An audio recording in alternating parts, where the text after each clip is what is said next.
Hello dear students. सो बेटा आज के इस वीडियो में हम इलेक्ट्रोमैग्नेटिक इंडक्शन जो कि हमारा टेस्ट सीरीज था जेई मेंस का, ठीक है, तो उसके हम सॉल्यूशंस को देखने वाले हैं। ठीक है, तो मैं पूरी कोशिश करूंगा कि आपको एक एक क्वेश्चन को अच्छे से समझाऊं। तो आपको बस क्वेश्चन को अच्छे से पढ़ना है और सॉल्यूशन को देखना है। ठीक है, all the doubts will be cleared by me. Okay, चलिए सवाल नंबर 1 हम पढ़ते हैं। लिखा है a conducting metal circular wire loop of radius r is placed perpendicular to the magnetic field which varies with time as b equals to b naught e की power minus t by lambda. Okay, so this magnetic field is given. Okay, where b naught and tau are constant. Okay, actually ये b naught और जो ये tau है ये constants हैं, ऐसा उसने बोला है। और कह रहा है कि r जो है कैपिटल R वो रेजिस्टेंस ऑफ द लूप है। उसने हमसे कहा है कि heat generate in the loop after long time t equals to infinity. तो देखो बेटा सिंपल सी बात है, सबसे पहले आपको क्या करना है, जैसे सर्कुलर लूप है हमारे पास में, ठीक है, सर्कुलर लूप की रेडियस r है, तो आप सबसे पहले एरिया तो जानते हो पाई r स्क्वायर होता है।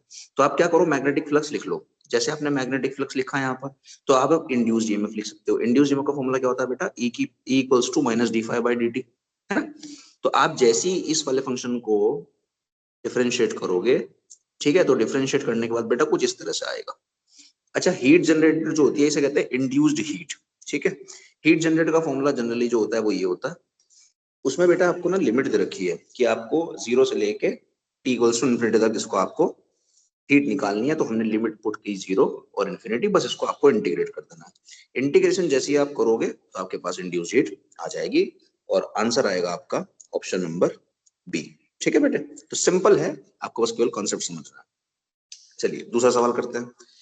दूसरा सवाल है बेटा, a coil is suspended in a uniform magnetic field with the plane of the coil parallel to the magnetic lines of force. ठीक है, ये हमारे पास बेटा कोई कॉइल है जो कि मैग्नेटिक फील्ड में रखी हुई है, ऐसा उसने बोला है। When a current is passed through the coil, it starts oscillating. It is very difficult to stop, but if an aluminium plate is placed near the coil, it stops. This is due to।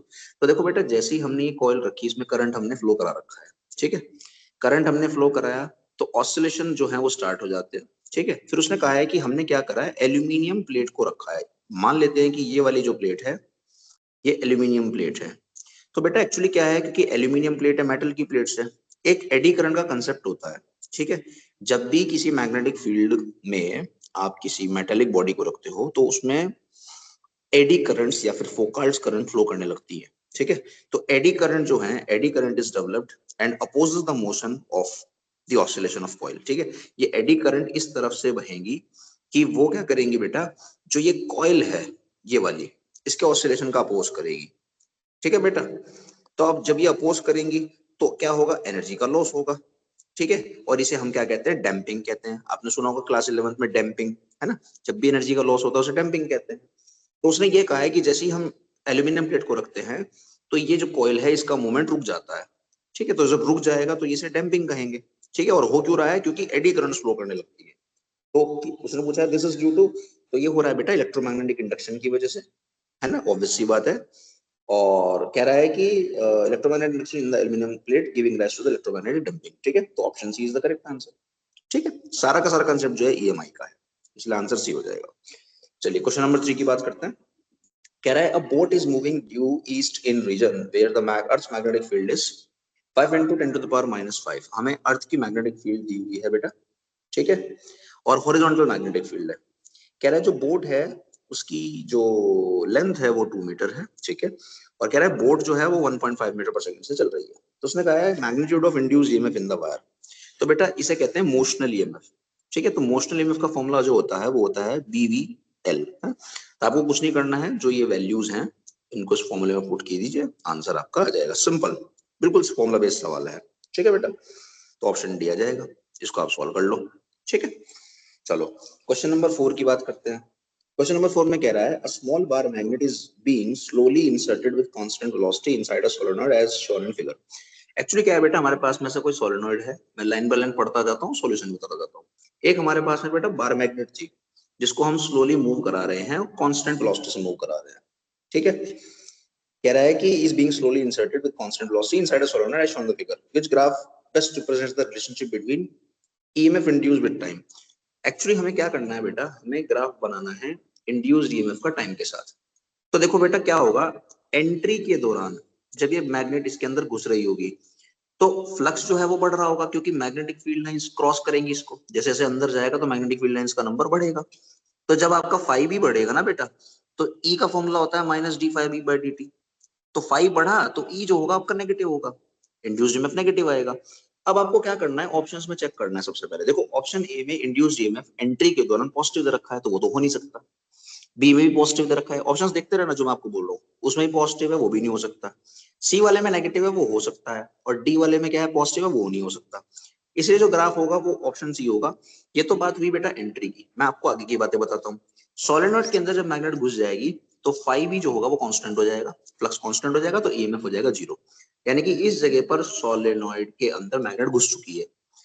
जब ये बाहर आएगी magnet, ये वाला scene, जब ये magnet आपकी बाहर आएगी, तब ये बाहर आएगी तो बेटा फ्लक्स घटेगा। फ्लक्स घटेगा तो ओवरऑल ई जो आएगा पॉजिटिव आएगा। तो ग्राफ जो होगा ना बेटा वो कुछ ऐसा हो जाएगा। देखो, during entry this is negative, here it is zero and this is positive. तो ऑप्शन सी। ठीक है, चलो क्वेश्चन नंबर हम बात करते हैं 5 की। कह रहा है a short circuited coil is placed in a time varying magnetic field. Okay, electric power is dissipated due to the current induced in the coil. If the number of turns were to be quadrupled and the wire radius half, electric power dissipated would be. देखो बेटा, power का जो formula होता है आप जानते हो, E square by are है। यहाँ पर E क्या है बेटा, E हमारा है इंड्यूस्ड ईएमएफ। ठीक है, कंफ्यूज मत हो ना, इंड्यूस्ड ईएमएफ। अच्छा, E का जो फॉर्मूला होता है वो होता है N d five B by D t. ठीक है। अच्छा, मैग्नेटिक फील्ड जो है वो टाइम वेरिंग है, तो आपको क्या करना है, फ्लक्स का फॉर्मूला होता है बी ए, तो आपको ए बाहर ले लेना है, और ए बाहर लोगे तो ईएमएफ आ जाएगा। अच्छा, ए ध्यान रखना है, ए कौन सा है, कह रहा है ए क्या है, ए जो है बेटा हमारा यहाँ पर एरिया ऑफ वायर है जिसकी वजह से कोयल बनी है। ठीक है। अच्छा, रेजिस्टेंस का फॉर्मूला क्या होता है, रेजिस्टेंस फॉर्मूला होता है रो एल बाई ए। तो आपको क्या करना है बेटे, पावर लिखते समय, देखो पावर का फॉर्मूला ये है ना, पावर लिखते समय आपको क्या करना है, ई तो आप लिख चुके हो, ये रहा, इसको इधर पुट करो। इस फॉर्मूले में कौन सा फॉर्मूला गया वो, देखो ये फॉर्मूला है ना, इसमें आप ई की वैल्यू पुट करो ये वाली, और रेजिस्टेंस की वैल्यू पुट करोगे ये वाली यहाँ पर इसमें, तो एक्सप्रेशन कुछ ये आएगा। ठीक है, इसको अगर आप देखोगे तो इसको सॉल्व करने की कोशिश करो, तो ये रिलेशन आएगा कुछ इस तरह से। तो हमारे पास में रिलेशन बनेगा बेटा, P is directly proportional to R square N square by L square, क्योंकि ये तो चीज कांस्टेंट है ना, ये चीज तो कांस्टेंट है। अब देखो उसमें कुछ कंडीशंस दे रखी है, कह रहे नंबर ऑफ टर्न्स को आप क्वाड्रपल कर दो, तो नंबर ऑफ टर्न्स को हमने 4 गुना कर दिया। ठीक है, जब हम नंबर ऑफ टर्न्स को 4 गुना करेंगे बेटा, तो लेंथ जो होगी ना वो भी 4 गुना हो जाएगी, L2। और कह रहा है कि रेडियस को हाफ करना है, तो रेडियस हमने हाफ कर दी। बट अब क्या करना है, इस फॉर्मूले के अंदर आपको P1 P2 लिख देना है। P1 लिखोगे तो R1 N1 L1, P2 लिखोगे तो R2 N2 L2। इनके रिलेशंस आप लिख दो, जो वैल्यूज हैं वो यहाँ से उठा के इसमें डाल दो, और पावर का रेशियो आपके पास में आ जाएगा, तो पावर सेम हो जाएगी। ठीक है, according to the given data. तो आंसर आ जाएगा ऑप्शन बी। चलिए क्वेश्चन नंबर 6 की बात करते हैं। A metallic square loop ABCD is moving in its own plane with velocity v in a uniform magnetic field perpendicular to its plane as shown in the figure। देखो हमारे पास में magnetic field है, dot dot dot dot है ना, इस तरह से बाहर की तरफ मैग्नेटिक फील्ड है इस तरह से, और जो हमारा लूप है वो कांस्टेंट वेलोसिटी से मूव कर रहा है। कह रहा है कि इलेक्ट्रिक फील्ड इज इंड्यूस्ड। देखो एक्चुअली होता क्या है बेटा, ये मोशनल ईएमएफ का सवाल है। ठीक है, जैसे मैग्नेटिक फील्ड हमारी किधर की तरफ है, आउटसाइड है। ठीक है, तो आप इसका वी क्रॉस बी निकालोगे तो वी क्रॉस बी इधर आएगा, तो जिधर वी क्रॉस बी आता है बेटा वो हाई पोटेंशियल हो जाता है, और उसके अपोजिट लो पोटेंशियल हो जाता है। इसी प्रकार जैसे ये आगे चल रहा है वी रफ्तार से, तो वी क्रॉस बी करोगे आप, तो ये हाई पोटेंशियल नीचे और लो पोटेंशियल ऊपर। एक्चुअली मोशनल ईएमएफ का फॉर्मूला जो होता है ना इन रियलिटी वो ये होता है V cross B into L. तो वी क्रॉस बी निकालोगे, जब जिधर वी क्रॉस बी आएगा तो हाई पोटेंशियल आ जाएगा।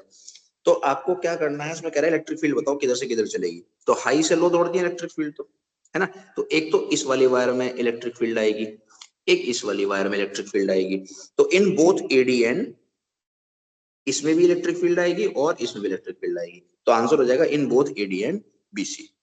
ठीक है, चलो 7th की बात करते हैं। कह रहा है two identical circular loops of metal wire are lying on the table without touching each other. Okay जी, loop A carries a current which increases with time. ये हमारा बेटा लूप ए है। ठीक है, समझना अच्छे से, ये हमारे पास में बेटा लूप ए है। ठीक है, इसके अंदर करंट है।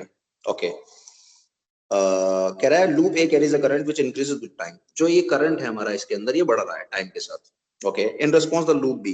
अब एक्चुअली क्या होगा बेटा, यहाँ पर फिर से ईएमआई लगेगा। देखो करंट बढ़ रहा है, तो इस वाले जो लूप है ये लूप 2 या लूप बी, इसके अंदर जो मैग्नेटिक फील्ड होगी अगर आप डायरेक्शन देखोगे तो बाहर की तरफ आएगी और वो बढ़ती चली जाएगी, है ना। तो उसको घटाने के लिए मैग्नेटिक फील्ड अंदर प्रोड्यूस करनी पड़ेगी, तो इंड्यूस करंट इसमें ऐसे बहने लग जाएगा। अब सोचो इस वाले वायर में तो करंट ऐसे है, इस वाले वायर में करंट ऐसे है, तो ये वाला वायर जो है इसको रिपेल करेगा और ये इसको रिपेल करेगा, तो दोनों वायर क्या हो जाएंगी बेटा, रिपेल हो जाएंगी। ऑप्शन सी आ जाएगा, ठीक है, क्योंकि करंट जो है अपोजिट डायरेक्शन में बह रहा है। अगर सेम में होता तो अट्रैक्ट कर लेती फिर वो, मतलब अगर इसमें करंट अगर उल्टा होता, जैसे ये वायर है ना, इस वायर में करंट ऐसे है, इस वायर में करंट ऐसे है, तो अगर आप देखोगे तो अपोजिट है, तो जब दो वायर्स में करंट अपोजिट होता है तो वो रिपेल करती है, और सेम में होता है तो वो अट्रैक्ट करती है, इसलिए आंसर क्या हो जाएगा, रिपेल। ठीक है, चलो क्वेश्चन नंबर ए की बात करते हैं, 8th की। कह रहा है a thin semicircular conducting ring of radius r is following in with its plane vertical in horizontal magnetic induction. Okay, तो ये ग्राफ दे रखा है बेटा अपने को, ये वाला ग्राफ, ठीक है, ये ग्राफ अपने को दे रखा है।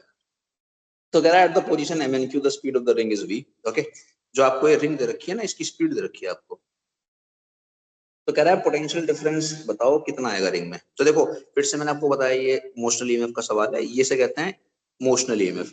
आपको क्या करना है, वी क्रॉस बी निकालना है, वी क्रॉस बी निकालो आप, वी क्रॉस बी अगर आप निकालोगे तो इधर तो आएगा, इस साइड आएगा वी क्रॉस बी, तो ये हमारा एचपी हो जाएगा, ये हमारा एलपी हो जाएगा, ठीक है। तो क्यू वाला पॉइंट तो हो जाएगा हाई पोटेंशियल पे, ठीक है, और एम वाला हो जाएगा लो पोटेंशियल पे। और एक बात ध्यान रखना, ये जो एल होती है डिस्प्लेसमेंट लेंथ होती है, यानी कि आपको इन दोनों के बीच का गैप चाहिए, जो कि कितना होगा 2r, तो वी बी इंटू 2r, और हाई पोटेंशियल पे कौन है, क्यू, तो आंसर हो जाएगा डी। ठीक है बेटे, चलो क्वेश्चन नंबर 9 की बात करते हैं। A thin circular ring of area A is held perpendicular to uniform magnetic field of induction B. A small cut is made in the ring and a galvanometer is connected across ends such that the resistance of the circuit is R. When the ring is suddenly squeezed to zero area, then the charge flowing through the galvanometer is। देखो बेटा, ये हमारी पहली figure थी, हमारे पास में एक loop था, हमने क्या करा, इसको कट करके यहाँ पर गैल्वेनोमीटर बांध दिया। इस लूप का रेजिस्टेंस कैपिटल आर है। एक्चुअली इंड्यूस चार्ज का जो फॉर्मूला होता है बेटा, इंड्यूस चार्ज का फॉर्मूला होता है minus delta Q by delta five by R, ठीक है। तो डेल्टा फाइव क्या होता है आपका, फाइव होता है आपका बी है, तो डेल्टा फाइव क्या होगा, डेल्टा फाइव हो जाएगा बेटा बी इंटू डेल्टा है, क्योंकि बी तो कांस्टेंट है, ए ही चेंज हो रहा है। अब वो कह रहा है ए को हम कहां से कहां ले गए, कैपिटल ए से जीरो ले गए, ठीक है, तो बस चेंज आप लिख दो यहाँ पर, आंसर आ जाएगा आपका। ठीक है, तो इंड्यूस चार्ज का फॉर्मूला होता है minus delta five by R, बस उसको लगाना है, आंसर आ जाएगा। ये देखो यहाँ पर, तो बी ए बाय आर। चलो क्वेश्चन नंबर 10 की बात करते हैं। कह रहा है an inductor coil stores 64 joule of magnetic energy and dissipates energy at the rate of 640 watt when a current of 8 ampere is pass through it. If the coil is joined across an ideal battery find the time constant of the circuit. देखो बेटा, situation ये रखी है कि हमारे पास में energy दे रखी है अपने को, ठीक है, क्या दे रखी है अपने को, एनर्जी। एक मिनट में जरा ये चेक कर लूं कि मैं रिकॉर्डिंग में हूं कि नहीं हूं।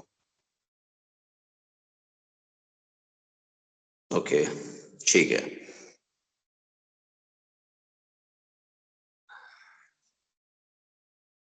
हाँ ठीक है, ओके जी। चलिए, तो उसने कहा है कि जो आपका इंडक्टर कोयल है वो 64 जूल एनर्जी स्टोर करता है, तो बेटा आपको ये चीज दे रखी है, समझना अच्छे से, ठीक है, जो जो बोल रहा हूँ।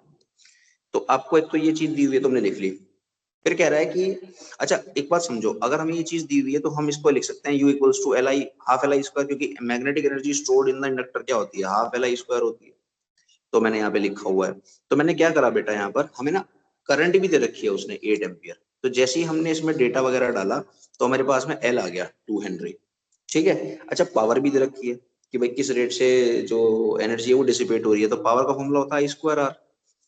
अब पावर आपको दे रखी है 640, यहाँ लिख दी, करंट दे रखी है 8, आपने आर निकाल लिया। अब टाइम कांस्टेंट जो होता है ना बेटा, टाइम कांस्टेंट का फॉर्मूला होता है एल बाय आर, यूनिट इसकी सेकंड होती है बट फॉर्मूला होता है एल बाय आर, तो बस एल आपने निकाल लिया, आर आपने निकाल लिया, उसको यहाँ रख दो, आ जाएगा आंसर, ठीक है। और यूनिट क्या होगी बेटे, सेकंड होगी, ठीक है। चलो 11th की बात करते हैं। 11th क्वेश्चन में अगर आप देखो, उसमें कह रहा है small square loop of side A and one turn is placed inside a larger square loop of side B. देखो एक छोटा सा स्क्वायर है, एक बड़ा स्क्वायर है, जो छोटे वाला है उसकी रेडियस ए, साइड ए है, और बड़े वाले की बी है ना। और उसने कहा है कि यहाँ पर जो बी है वो काफी बड़ा है ए से, ठीक है, तो आप इसको एज अ सेंटर पे ही मान सकते हो, ठीक है। कह रहा था two loops are coplanar with their centres coinciding if a current I space in the square loop of side B. इसमें आपने करंट फ्लो किया, ठीक है। कह रहा है कोएफिशिएंट ऑफ म्यूचुअल इंडक्टेंस बताओ, ठीक है। तो देखो क्या करना है, सबसे पहले तो आप इसको मानोगे प्राइमरी, देखो मैंने यहाँ लिखा हुआ है, इसको मानोगे आप क्या, प्राइमरी, और इस वाली को आप क्या मानोगे, सेकेंडरी। तो सबसे पहले आप क्या करोगे, प्राइमरी के अगर आप देखोगे तो देखो स्क्वायर लूप की वजह से आप उसके सेंटर में मैग्नेटिक फील्ड लिखना जानते हो, ये फॉर्मूला होता है। फॉर्मूला मैं आपको दोबारा बता देता हूँ, ये होता है mu naught I by 4 pi R sine theta 1 plus sine theta 2।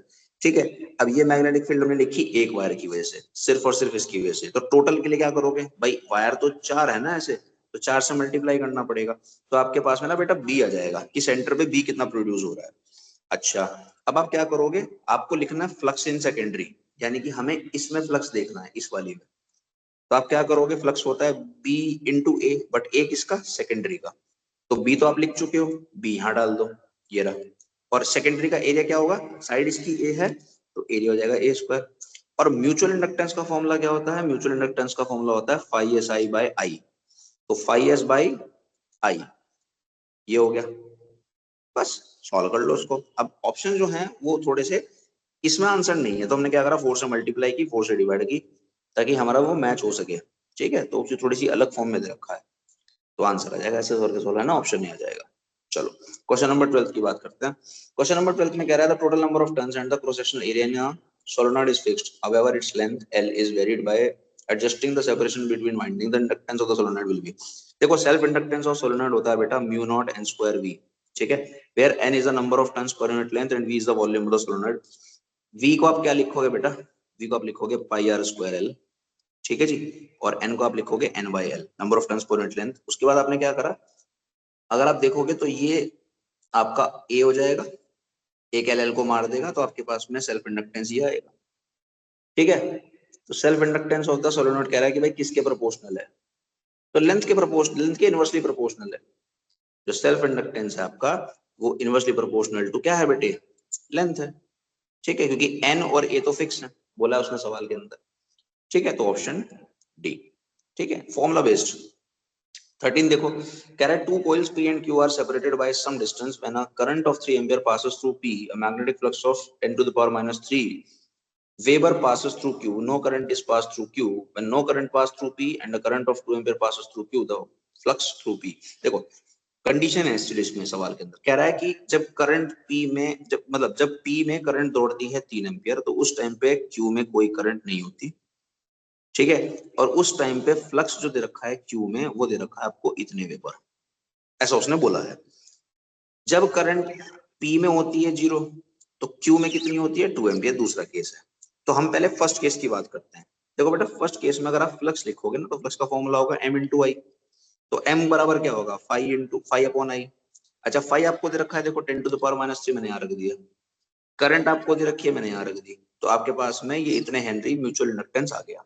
अब आप कहोगे सर म्यूचुअल इंडक्टेंस क्यों निकाला, क्योंकि बेटा हमें क्या करना है, हमें ना पी में फ्लक्स बताना है। तो फ्लक्स कैसे निकालोगे आप, तो फाइव बराबर होगा एम आई, फिर से अगेन। ठीक है, अच्छा फाइव की वैल्यू हमें निकालनी है, एम हम ऑलरेडी निकाल चुके हैं, ये रखो एम तो हमारा, इस एम को उठा के आप इधर रख दोगे। और आई आपको दे रखा है देखो सेकंड केस में 2 एम्पियर, इस 2 एम्पियर को उठा के इसमें डाल दोगे, तो जैसे सॉल्व करोगे आंसर आ जाएगा, ऑप्शन सी। ठीक है, 14th की बात कर लेते हैं। The self-induced EMF of a coil is 25 volts when the current in it is changed at uniform rate of 10 ampere to 25 ampere in 1 second. The change in the energy of the inductance। देखो बेटा एक तो आपको self induced EMF दिया हुआ है, वो आपने लिख लिया। इंड्यूस्ड ईएमएफ का जो मैग्नीट्यूड वाइज अगर हम बात करें तो L D A by D T होता है। आपको ये दे रखा है बेटा 25 वोल्ट, एल आपको पूछ रहा है करंट में जो चेंज हो रहा है वो 25 टू 10 टू 25 हो रहा है, तो फाइनल माइनस इनिशियल। ठीक है जी, तो आपने क्या करा बेटा, सबसे पहले यहाँ से एल कैलकुलेट किया, तो एल आपके पास में आया 5/3 हेनरी। अब कह रहा है चेंज बताओ, भाई देखो एक बताओ इंडक्टर की एनर्जी क्या होती है, हाफ एल आई स्क्वायर होती है, तो चेंज क्या लिखोगे, फाइनल माइनस इनिशियल। तो half L I two square minus half L I square, है ना, half L I two square minus half L I one square, इसको आप सॉल्व कर लो, सॉल्व हुआ है सवाल बिल्कुल। ठीक है, तो बेसिकली एल निकालना पड़ेगा आपको, उसके बाद आप चेंज इन एनर्जी निकाल सकते हो, 437.5। ठीक है, चलो क्वेश्चन नंबर 15 की बात करते हैं।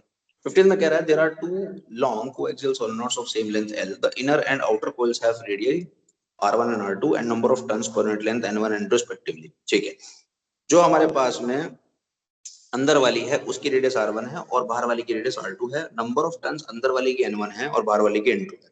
कह रहा है रेशो बताओ म्यूचुअल इंडक्टेंस का सेल्फ इंडक्टेंस के साथ।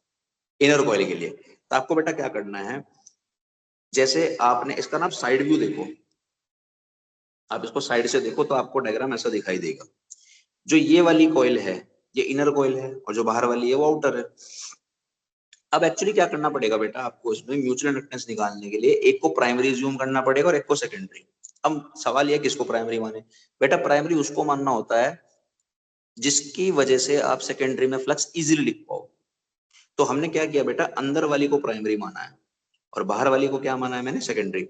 अंदर वाली को प्राइमरी मानने का मतलब ये हुआ कि अगर मैं अंदर वाली को प्राइमरी मानता हूं, मैं चुपचाप बी लिख सकता हूं और इस रीजन में मैग्नेटिक फील्ड कांस्टेंट ही रहेगी, क्योंकि आप जानते हो सोलेनोइड के अंदर मैग्नेटिक फील्ड कांस्टेंट होती है।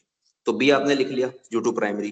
फ्लक्स इन सेकेंडरी निकालो, बी इंटू एस। अच्छा एस क्या है, सेकेंडरी का वो एरिया जिसके अंदर मैग्नेटिक फील्ड लाइंस घुस रही हैं। तो आप अभी भी सेकेंडरी का यही एरिया लोगे, समझ रहे हो, कभी बड़े वाला ले लो, ध्यान रखना इस बात का। तो बी आपने लिखा है यहाँ पर, ये रहा बी, ये रहा। फिर एस क्या लिखोगे, पाई आर वन स्क्वायर, और नंबर ऑफ टर्न्स भी लिखोगे। नंबर ऑफ टर्न्स कैसे लिखते हैं भाई, आप जानते हो एन बराबर होता है एन बाई एल, तो टोटल नंबर ऑफ टर्न्स क्या होंगे, एन इंटू एल। तो देखो मैंने वही लिखा है, ठीक है। सोलेनोइड की लेंथ आप एल मान लो, कोई खास बात नहीं है, मान लो क्या उसमें सवाल में दिया हुआ भी है। तो म्यूचुअल इंडक्टेंस क्या होता है बेटा, phi S by I P, वो हमने लिखा, तो हमारा म्यूचुअल इंडक्टेंस आ गया। अच्छा सेल्फ इंडक्टेंस क्या होता है आप जानते हो, सेल्फ इंडक्टेंस होता है mu naught N square V. तो देखो मैंने फिर से वही लगाया, mu naught N square we.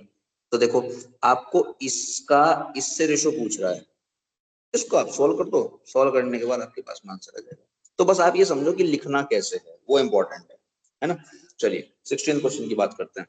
कह रहा है copper wire is wound on a wooden frame whose shape is that of equilateral triangle if the linear dimensions of each of side frame is increased by factor 3 keeping the number of turns of the coil per unit length of the frame then the self inductance of the coil। तो देखो बेटा diagram ये है कि एक triangular plate का हमारे पास में कोई वुडन फ्रेम है, उस पर हमने वायर ऐसे बाउंड की हुई है, ठीक है। और एन जो है वो keeping the N number of turns per length and the same, तो नंबर ऑफ टर्न्स कह रहा है कांस्टेंट रखने हैं आपको। अच्छा सेल्फ इंडक्टेंस क्या होता है बेटा सोलेनोइड का, अभी बताया था मैंने आपको, mu naught N square V, V is the volume, ठीक है। अब आपको क्या करना है बेटा, अगर आप ध्यान से देखो ना तो इस पूरे डायग्राम के अंदर जो सोलेनोइड है उसकी लेंथ है 3 है, तो मैंने इसको खोल लिया ऐसे पूरे सोलेनोइड को, तो लेंथ पता चलेगी मुझे 3 है। अब मैं क्या करूंगा बेटा, अब मैं सेल्फ इंडक्टेंस लिखता हूँ, देखो सेल्फ इंडक्टेंस होता है mu naught N square V, तो L बराबर mu naught N square V. What about V, area into length. अच्छा एरिया कौन सा है ये समझ में आ रहा है आपको, पाई आर स्क्वायर वाला क्रॉस सेक्शनल एरिया है ये, कभी आप वो लिख दो रूट 3 पाई आर स्क्वायर, ये वाला एरिया है ये वाला, ठीक है। तो देखो इसमें एरिया कांस्टेंट, एन कांस्टेंट, तो L is directly proportional to length. अब कह रहा है कि अगर हम लेंथ को 3 टाइम्स बढ़ाएं तो बताओ सेल्फ इंडक्टेंस कितना बढ़ जाएगा। अरे भाई जब लेंथ के डायरेक्टली प्रोपोर्शनल है सेल्फ इंडक्टेंस, तो जिस फैक्टर से लेंथ बढ़ेगी उसी फैक्टर से हमारा self induced EMF self inductance भी बढ़ जाएगा, ठीक है। तो आंसर आ जाएगा इसका ऑप्शन सी। चलो आगे बढ़ते हैं, क्वेश्चन नंबर 17 की बात करते हैं। A circular small circular loop of wire of radius A is located at the centre of a much larger circular loop. देखो उसी तरह का सवाल अभी पहले भी किया था हमने, ये छोटा सा लूप और ये बहुत बड़ा लूप। यहाँ पर बोला है कि जो बी है वो काफी बड़ा है ए से, ऐसा उसने बोला है ना, पढ़ो आप लाइन को आपको समझ में आएगा। फिर कह रहा था two loops are in the same plane, the outer loop of radius B carries an alternating current. देखो इस वाले लूप में करंट फ्लो कर रहा है, कुछ करंट की वैल्यू दे रखी है, कह रहा है इंड्यूस्ड ईएमएफ बताओ छोटे में कितना आएगा। तो फिर से सिंपल सी बात, आपको क्या करना है बेटा, प्राइमरी और सेकेंडरी माननी है, ठीक है। इस बार आप प्राइमरी किसको मानोगे, इसको मानोगे बाहर वाली को, ताकि आप इसमें अच्छे से मैग्नेटिक फील्ड लिख पाओ। ये देखो बहुत छोटा तो सेंटर पे माना जाएगा, सेंटर पे रिंग के मैग्नेटिक फील्ड का फॉर्मूला होता है mu naught I by 2 R, ठीक है। तो mu naught I by 2 R, R कितना उसका बी, तो हमने यहाँ पर बी लिख दिया। अच्छा आई हमें दे रखा है तो हमने यहाँ पर आई की जगह ये रखा, ठीक है। तो बी आ गया। अब हमें फ्लक्स लिखना है सेकेंडरी में, तो हम लिखेंगे B into A of secondary. तो हमने फाइव एस बराबर लिखा, बी तो हमें निकाला हुआ है ना, बी तो हमने निकाला हुआ है, और पाई ए स्क्वायर हमने एरिया लिख ही दिया इसका, इसका है ना। उसके बाद आपसे ये सब चीजें नहीं पूछा, आपसे पूछ रहा है ईएमएफ बताओ भाई, ईएमएफ कितना आएगा। तो आपको क्या करना है बेटे, इसको डिफरेंशिएट करो, डिफरेंशिएट करने के बाद कॉस का differentiation minus sine, omega T का करेंगे ओमेगा आएगा, और सेल्फ इंड्यूस्ड ईएमएफ जो होता है minus D five B by D T होता है, ठीक है। माइनस से मल्टीप्लाई कर दो आंसर आ जाएगा, सिंपल। ठीक है। चलो 18th की बात करते हैं। कह रहा है when a current in the coil changes from 5 ampere to 2 ampere in 0.1 second as an average voltage of 50 volt is equal to self induced EMF. तो ई एवरेज का फॉर्मूला बेटा ये होता है, आपको ये दे रखा है, डेल्टा ई भी दे रखा है, डेल्टा टी भी दे रखा है, एल निकाल दो, खत्म। ठीक है। चलो 1.67 Henry is the correct answer. 19th, a circular loop of radius 0.3 centimeter, ये रहा, parallel to the much bigger circular loop, ये रहा 20 centimeter. The center of the small loop is on the axis of the big loop. दोनों के centre same axis पर हैं, ये इनकी एक्सिस है कॉमन। ठीक है। Distance between the centre is 15 centimetre, यानी कि ये गैप। कह रहा है if a current of 2 ampere flows through the small loop then the flux linked with the bigger loop. तो सिंपल, सबसे पहले आपको क्या करना है बेटा, मैग्नेटिक फील्ड लिख दो due to larger loop. Magnetic field का फॉर्मूला होता है रिंग की एक्सिस पे mu naught I R square by 2 R square plus x square की power 3 by 2। R is the radius of this. तो आपने क्या करा बेटा, अभी डेटा बाद में डालेंगे, पहले हम क्या करते हैं, हमने बी लिखा, अब इसमें आप फाई एस लिखो, फाई एस मतलब फ्लक्स। तो आपने फ्लक्स का फॉर्मूला आता आपको पता है बी इंटू ए, तो आप क्या करोगे, फाई एस आप लिख दो, फाई एस आपने लिखा। अच्छा phi S by I P क्या होता है, phi S by I P होता है म्यू, मतलब आप इसको इससे डिवाइड करोगे, हमने प्राइमरी इसको माना है, ध्यान रखना इस बार, और इसको हमने क्या माना है सेकेंडरी। तो phi S by I P करोगे तो आपका म्यूचुअल इंडक्टेंस आ जाएगा। अच्छा म्यूचुअल इंडक्टेंस क्यों निकाला ये भी सवाल है, क्योंकि हमें बेटा फ्लक्स निकालना है बिगर वाले में।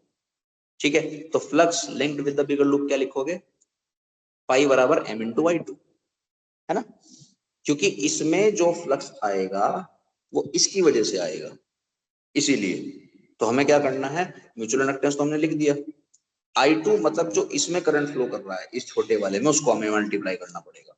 तो थोड़ी सी कैलकुलेशन है मैंने यहाँ पर की हुई है, तो उसको सॉल्व करोगे तो ये आंसर आ जाएगा। ठीक है बेटा। चलो क्वेश्चन नंबर 20 की बात करते हैं। Two coaxial solenoids are made by winding the thin insulated wire over a pipe of cross sectional area A equal to 10 centimeter square and length 20 centimeter. If one of the solenoids have 300 tons and the other 400 tons, then the mutual inductance is। देखो बेटा इसका बहुत simple तरीका है, अगर आपके पास में दो सोलेनॉइड्स हैं जो कि कोएक्सियल हैं तो इनका म्यूचुअल इंडक्टेंस का फॉर्मूला ये होता है, एक्चुअली डेरिवेशन भी कराते हैं हम क्लास में, तो आई होप आपको ये याद होगा, रिजल्ट याद रखना है। एक्चुअल में ये रिजल्ट है, उसको आप थोड़ा सा ना रीअरेंज कर सकते हो, जैसे n1 को आप लिख सकते हो n1 by l, n2 को आप लिख सकते हो n2 by l। ठीक है। तो जैसे आप इसको सोल्व करोगे ना थोड़ा इस तरह का आंसर आएगा ये। अब आपको सारे डेटा दिए हुए हैं बेटा, कुछ नहीं करना है आपको, बस डेटा डाल दीजिए। म्यू नॉट आपको पता ही है, n1 भी आपको दे रखा है 300, n2 400, और एरिया भी आपको दे रखा है 10 सेंटीमीटर स्क्वायर। तो ध्यान रखना ऐसा ही में गेम खेलना है, सॉल्व करोगे तो आंसर आ जाएगा। ठीक है। तो बेसिकली रिजल्ट्स आपको याद होनी चाहिए, मेरे कहने का मतलब सिर्फ इतना सा है। ठीक है। चलिए क्वेश्चन नंबर 21 की बात करते हैं। कह रहा है magnetic flux in a close circuit of resistance 20 ohm varies with time t as phi equals to 8t square minus 90 plus 5। Okay. तो कह रहा है मैग्नीट्यूड ऑफ इंड्यूस करंट बताओ। तो बेटा सबसे पहले तो हमें इंड्यूस्ड ईएमएफ निकालना पड़ेगा, तो उसके लिए आपको d phi b by dt करना पड़ेगा। तो आप इसको डिफरेंशिएट करो, डिफरेंशिएट करने के बाद ये आएगा। इंड्यूस्ड ईएमएफ की अगर मैं बात करूं तो ये फॉर्मूला होता है। ठीक है। तो माइनस लगा दो यहाँ पर। फिर कह रहा है कि हमने इंड्यूस ईएमएफ नहीं पूछ रहा, हमसे इंड्यूस करंट पूछ रहा है। करंट क्या होता है बेटा, EMF upon resistance. Induce current हो जाएगा इंड्यूस ईएमएफ अपॉन रेजिस्टेंस। तो बस यहाँ पर ई रखो, आर रखो, आर भी उसने दिया हुआ है सवाल के अंदर, आपको सवाल के अंदर उसने 20 ओम आर दिया हुआ है, तो उसको आप आई को निकाल लो, आई आ जाएगा आपके पास में। अच्छा ध्यान रखना मिली एम्पियर में पूछा है, जब आप सॉल्व करोगे ना तो 1/4 एम्पियर आएगा, तो उसको 1000 से मल्टीप्लाई करना मत भूलना। ठीक है। मिली एम्पियर में बोला है तो आंसर आ जाएगा यहाँ से। ठीक है। चलो क्वेश्चन नंबर 22 करते हैं। In a coil of resistance 8 ओम, ये कॉइल है जिसका रेजिस्टेंस 8 ओम है, मैग्नेटिक फ्लक्स की वैल्यू दे रखी है कितनी, 2/3 9 minus t square। ओके। कह रहा था value of heat, total heat produce in the coil till the flux become 0। तो एक काम करो, पहले तो फ्लक्स को 0 पुट करो। जैसे ही आप फ्लक्स को 0 पुट करोगे ना बेटा टाइम आ जाएगा आपके पास में। अब आपको पता चल गया कि आपको कहां से कहां तक हीट निकालनी है, आपको हीट निकालनी है 0 से 3 सेकंड्स तक। अब आप क्या करो, फ्लक्स को डिफरेंशिएट करो, फ्लक्स को डिफरेंशिएट करोगे और माइनस लगाओगे तो इंड्यूस ईएमएफ आ जाएगा। हीट का फॉर्मूला बेटा क्या होता है, हीट का फॉर्मूला ये होता है, इसे हम कहते हैं इंड्यूस्ड हीट। तो बस इसमें आपको ई रखना है, इसमें आपको रेजिस्टेंस रखना है, और लिमिट 0 से 3 लगेगी। इसको जब आप इंटीग्रेट करोगे बेटा तो आंसर आ जाएगा आपके पास में 2 जूल। ठीक है। सॉल्व कर लो आप, कोई खास बात नहीं है उसमें। ठीक है। इंटीग्रेशन तो आपको आता है अच्छे से, है ना। 23 की बात करते हैं। Conducting circular loop is placed in X Y plane, मैंने यहाँ पर प्लेन बना रखा है बेटा, ये एक्स वाई और जेड। तो ये हमारा सर्कुलर प्लेन, ठीक है। मैग्नेटिक फील्ड आपको दे रखी है कुछ इस तरह से, ठीक है। If the radius of the loop is 1 metre, radius भी आपको दे रखी है इसकी 1 मीटर, ठीक है। If the radius of the loop is 1 metre, then the induced EMF in the loop at time t equals to 2 is n pi v volt. तो सबसे पहले आप एरिया वेक्टर लिखो। एरिया वेक्टर इसका बेटा बाहर की तरफ आएगा, जो कि होगा पाई आर स्क्वायर के कैप। जब फ्लक्स लिखोगे, फ्लक्स होता है बेटा बी डॉट ए, तो केवल और केवल जो के कैप वाले हैं ना, सिर्फ उन्हीं को मल्टीप्लाई करना है, यानी कि इसको आपको सिर्फ इससे मल्टीप्लाई करना है। आप समझ रहे हो? वैसे तो पूरा भी लिख सकते हो, ऐसी कोई खास बात है नहीं, तब भी वो एक ही बात आएगी। जे डॉट के तो होता है तो बेटा जीरो, तो जीरो हो गया, तो यानी कि सिर्फ और सिर्फ आपको इसकी इससे मल्टीप्लाई करनी है, तो ये आएगा फ्लक्स। उसके बाद आपको उसको डिफरेंशिएट करना है। डिफरेंशिएट जब आप करोगे ना बेटा, तो डिफरेंशिएट करके ये आएगा, रेडियस की वैल्यू 1 है, वो आप इसमें पुट कर दो और इसको आप सॉल्व कर दो, ईएमएफ आ जाएगा 12 पाई वोल्ट, है ना। तो आपसे एन पाई, एन की वैल्यू पूछ रहा है, तो 12 है एन की वैल्यू, ठीक है। चलो question number 24। A circular coil of 1000 tons each with area 1 meter square is rotated about its vertical diameter at the rate of 1 revolution per second in a uniform horizontal magnetic field. Okay, तो आपको horizontal magnetic field दे रखी है कुछ इस तरह से, मैं लिख देता हूँ यहाँ पर 0.07 टेस्ला। ओके, इसके टर्न्स वंस दे रखे हैं, एरिया दे रखा है। ओके, तो कितनी उससे घूम रहा है ये 1 रिवोल्यूशन पर सेकंड, यानी कि आपको ना बेटा इसमें n दिया रखा है, तो ओमेगा होता है बेटा 2 पाई n बाई टी, तो हमने यहाँ से ओमेगा निकाला पहले तो। अच्छा एक बार देखो, ये घूम कितने से रही है, किसी ओमेगा से घूम रही है, तो 1 अपॉन मतलब ये हो गया 2 पाई, है ना, हमें एंगुलर वेलोसिटी वगैरह चलेगी। अच्छा पहले ही ऐसी थी, अगर इसको आप इसको यहाँ से देखोगे ना ऊपर से, तो आपको डायग्राम जो होगा कुछ ऐसा दिखेगा। अब जब ये घूमेगी तो डायग्राम ऐसा दिखेगा, ये कितना घूमी थीटा, तो ये थीटा हुआ, ये थीटा हुआ, तो 90 माइनस थीटा। फ्लक्स लिखो आप, फ्लक्स क्या होता है बेटा NBA cos थीटा। अच्छा थीटा कौन सा लिखोगे, ध्यान रखना जो B और A के बीच का एंगल है ना, गड़बड़ मत करना। फिर आप क्या करोगे बेटा, फ्लक्स आपने लिखा, फ्लक्स को आप डिफरेंशिएट करो, फ्लक्स को डिफरेंशिएट करोगे, और E क्या होता है माइनस d∅dt, तो E आ गया आपके पास में। मैक्सिमम वोल्टेज आपसे पूछ रहा है, मैक्सिमम वोल्टेज के लिए बेटा cos ओमेगा t क्या हो जाएगा, 1 हो जाएगा, तो E मैक्स हो जाएगा NBA ओमेगा। आपको सारी वैल्यूज दे रखी हैं, N दे रखा है, B दे रखा है, N दे रखा है, B दे रखा है, A दे रखा है, ओमेगा मैंने निकाल ही लिया देखो यहाँ पर। बस इसको आप सॉल्व कर दो और आपका आंसर आ जाएगा, ठीक है। चलो बेटा आगे बढ़ते हैं। 25 में कह रहा है बेटा आपसे कि number of turns in a long solenoid is 500, the area of rotation of the solenoid is 2 × 10⁻³ metre square. Okay, तो 500 लिख दिया है, इतना लिख दिया है। If the value of magnetic induction on the passing current of 2 ampere, current की value भी दे रखी है, और आपको मैग्नेटिक फील्ड भी दे रखी है। ओके, कह रहा है कि बताओ if the magnitude of magnetic flux connected with its weber will be.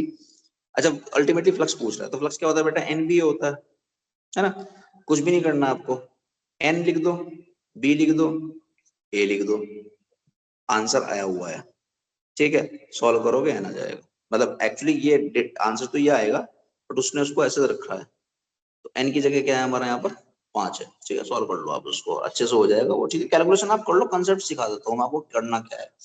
26 की बात करते हैं। 26 में कह रहा है circular coil of radius 8 centimetre and 20 tons is rotated about its vertical diameter with an angular speed 50 radian पर सेकंड। देखो ये पुराना वाला ही सवाल हो गया जो मैंने यहाँ पे कराया ना आपको, ये वाला।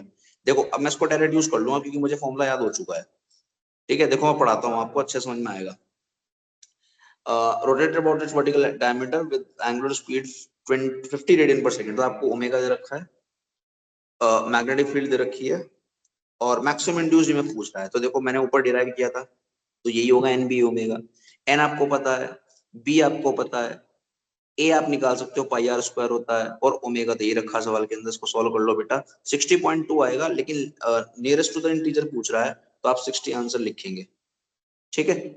आप समझ रहे हैं बात को, कैलकुलेशन करनी है, बाकी कुछ नहीं है, ठीक है। और मैंने डायरेक्ट यूज कैसे किया आपको समझ में, यहाँ पे निकाला था ना मैंने NB ओमेगा, तो मैंने डायरेक्ट यूज कर लिया, देखो यहाँ पर इस जगह पर, ठीक है। आप चाहो तो डिराइव भी कर सकते हो दोबारा से, हालांकि कोई लॉजिक नहीं बैठता उस चीज का। 27 की बात करते हैं। Current in a coil of self inductance 2 henry is increasing according to 2 henry का सेल्फ इंडक्टेंस है, और करंट की इक्वेशन ये दे रखी है। Okay, the amount of energy spend during the period when the current changes from 0 to 2 ampere. तो देखो बेटा आप क्या करो, सबसे पहले तो di/dt निकालो। di/dt जो होगा वो इतना आएगा, और DI की वैल्यू इतनी आएगी।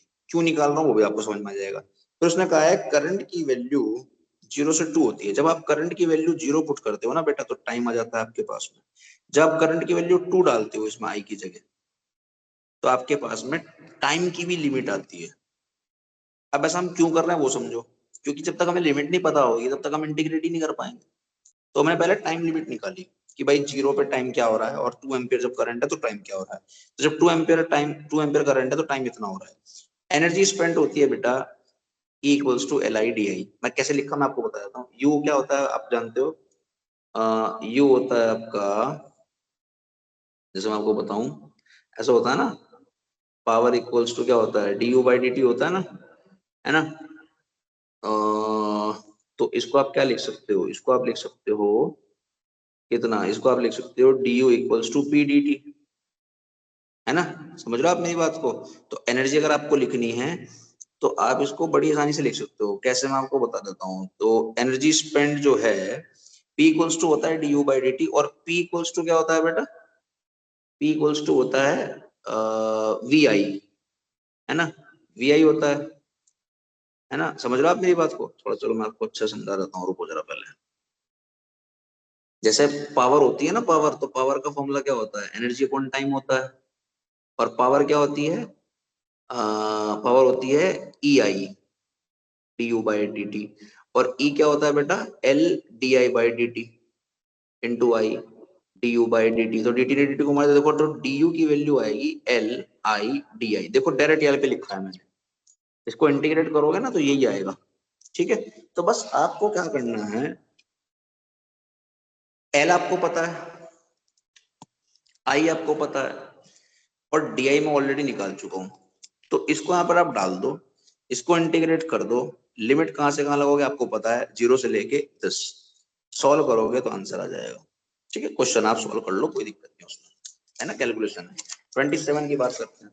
28 की, 28 में क्या कह रहा है बेटा, 10 ohm 20 milli henry coil carrying constant current is connected to the battery of 20 volt through a switch. Now after switch is opened current becomes 0 in 100 microsecond. The average induced EMF। देखो बेटा मैं एक काम करता हूँ, एवरेज इंड्यूस्ड EMF को पता है, LDI/dt होता है, L delta I by dt, है ना।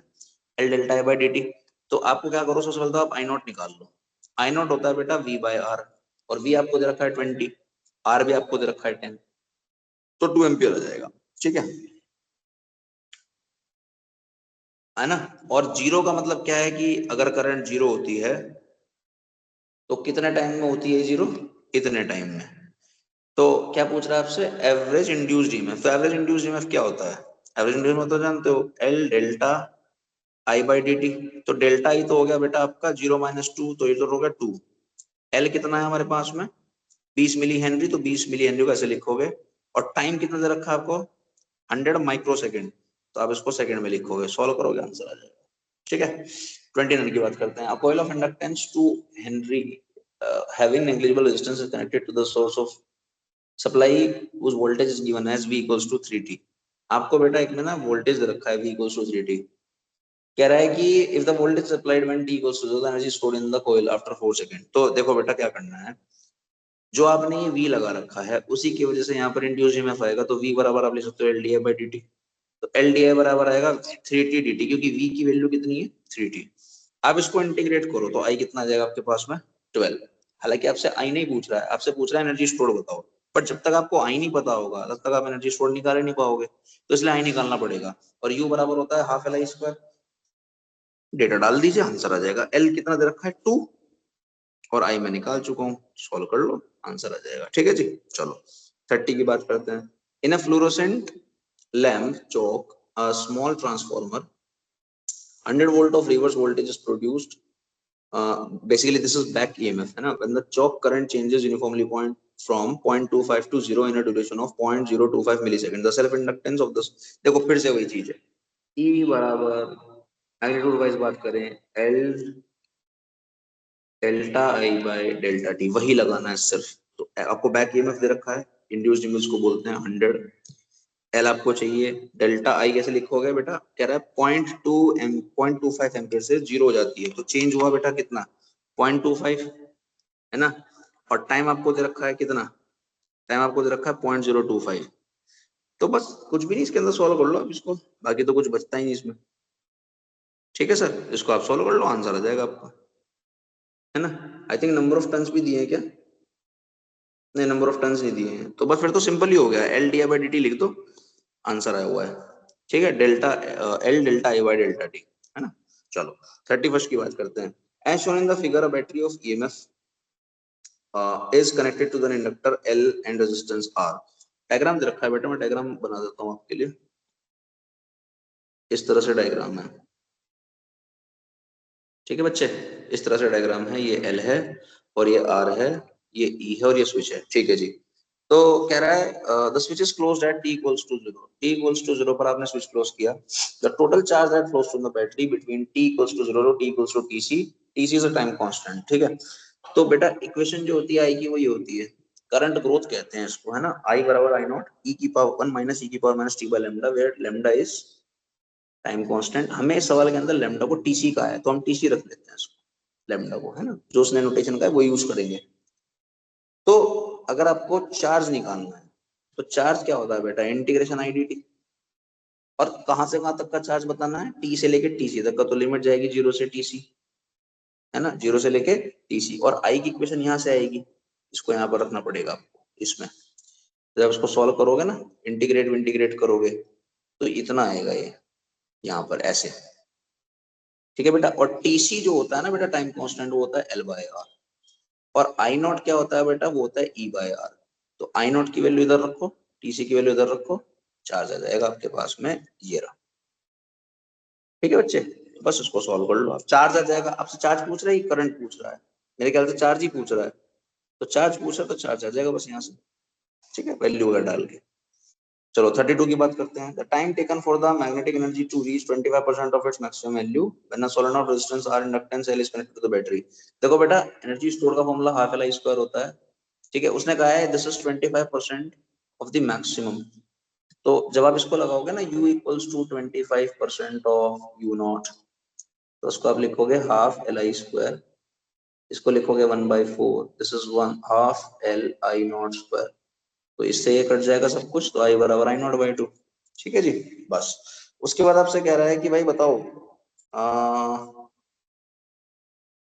टाइम बताओ कितना लगेगा, ऐसा पूछ रहा है 25% होने में। तो हमें करंट की इक्वेशन पता है, इसमें आई की जगह क्या डालोगे आप, I0/2। इसको सॉल्व करोगे तो ये चीज आएगी, इसको जब आप लॉग लोगे ना दोनों तरफ का, ऐसे ln2, है ना, लॉग बेस ई का मतलब यही होता है, हालांकि ये प्लस हो जाएगा पूरा इस तरह से, उल्टा करोगे तो ये आएगा t by lambda equals to ln2। तो lambda ln2 and lambda is L/R, तो देखो आ गया आंसर। ठीक है, चलो 33 की बात करते हैं। Figure shows a circuit that contains 4 identical resistors with resistance R equals to 2 ohm. ठीक है जी, इनके रेजिस्टेंस की वैल्यू दे रखी है। ठीक है, 4 रेजिस्टेंस है आई थिंक, हाँ एक ये भी है।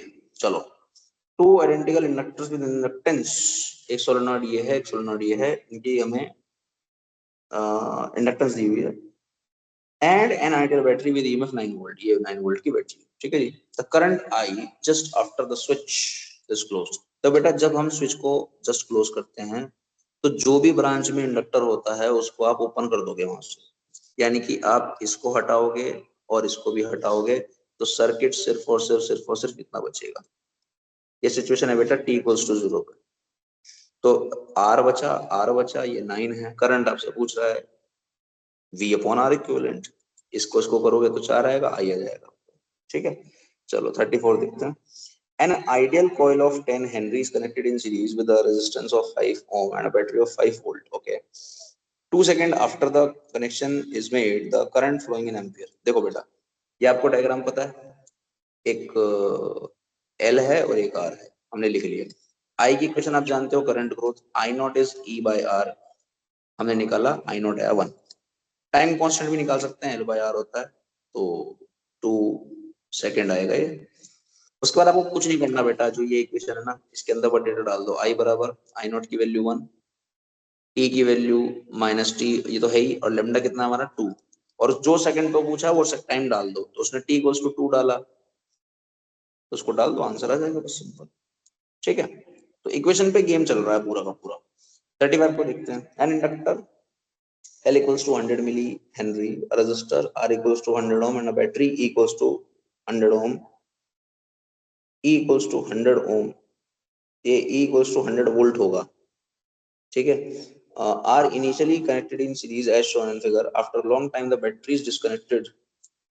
After short circuiting disconnected. After short circuiting the points A and B. Okay.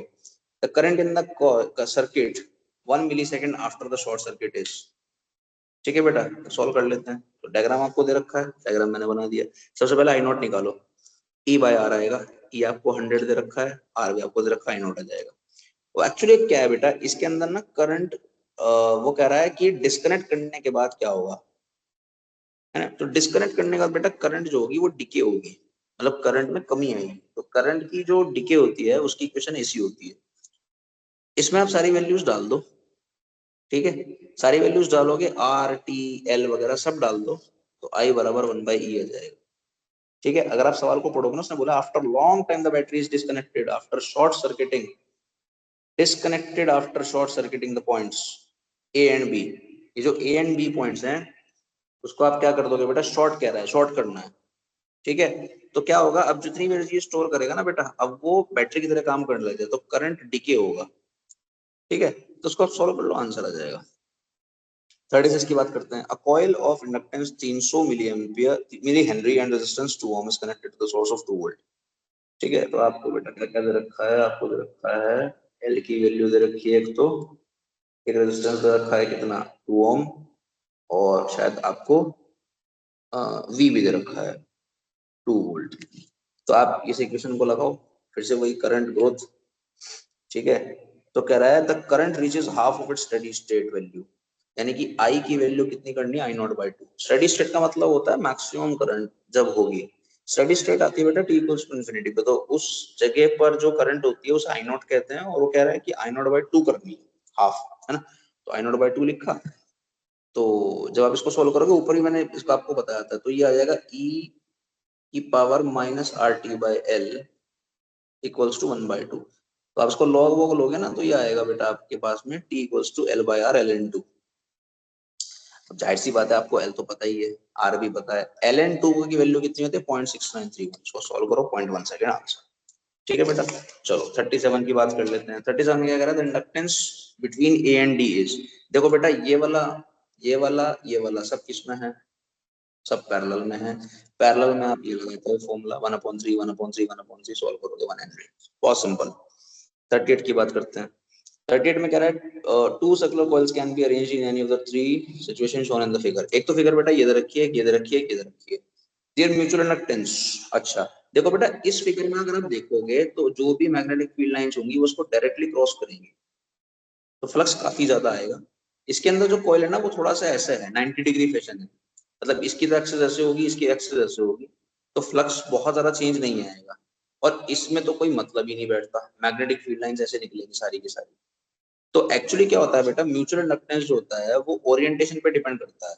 तो जाहिर सी बात है, एक ओरिएंटेशन ये है, एक ओरिएंटेशन ये है, एक ओरिएंटेशन ये है। लेकिन ये मैग्नेटिक, ये जो म्यूचुअल इंडक्टेंस है, इस बात पे भी तो डिपेंड करेगा ना भाई कि फ्लक्स कितना लिंक्ड है। इसमें तो फ्लक्स कोई है ही नहीं, इसमें भी फ्लक्स कोई नहीं है, बहुत मिनिमम फ्लक्स होगा।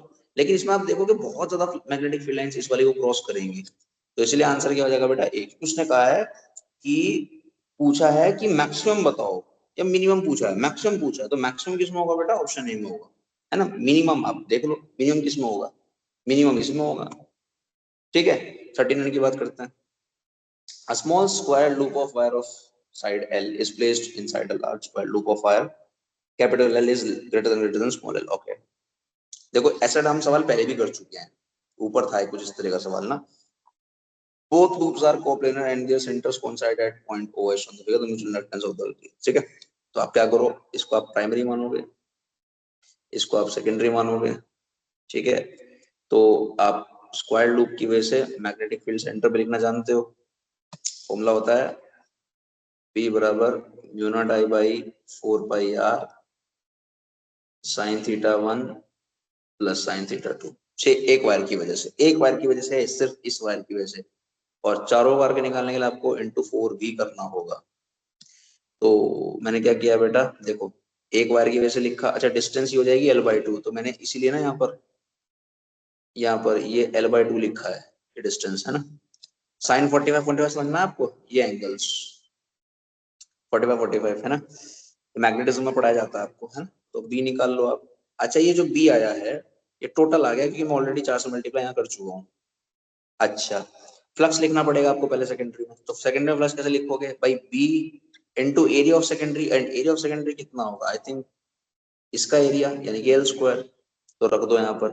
अब म्यूचुअल इंडक्टेंस होता है बेटा φs/ip, तो φs/i करना है आपको, तो जैसे φs/i करोगे तो ये आंसर आ जाएगा 2√2 μ0 L²/πl, ऑप्शन सी। ठीक है बेटे, सॉल्व कर लो। कैलकुलेशन देखो बेटा आप कर सकते हो, मैं तो आपको कॉन्सेप्ट बता रहा हूँ ना, कैलकुलेशन आप करते रहो, कोई दिक्कत नहीं है। चलो 40 की बात करते हैं। A metallic conductor of length 1 meter rotates in a vertical plane parallel to east-west direction about one its end with angular velocity 5 radian per second if the horizontal component of Earth magnetic field is 0.2 into 10 to the power minus 2 4 and the EMF induced between the two ends। देखो बेटा क्या क्या दे रखा है, एक तो आपको length दे रखी है 1 मीटर, एक आपको मैग्नेटिक फील्ड दे रखी है कितनी है 0.2 into 10 to the power minus 4 tesla, और आपको ना ओमेगा दिया हुआ है 5 रेडियन पर सेकेंड। तो induced EMF in rotating road actually जो होता है ना बेटा, वो होता है बी ओमेगा L²/2। तो आपको बी भी पता है, आपको ओमेगा भी पता है, आपको एल भी पता है, इसके अंदर डाल दो आंसर आ जाएगा। ठीक है बेटा, तो ये ईएमएफ इन रोटेटिंग रोड है, ईएमएफ इन रोटेटिंग रोड। ठीक है बेटा, तो मैंने पूरी कोशिश की आपको सारे क्वेश्चन के सॉल्यूशन बताने की, फिर भी आपको कोई डाउट हो बेटा बेझिझक पूछिए। Thank you so much, keep shining, keep smiling and great learning.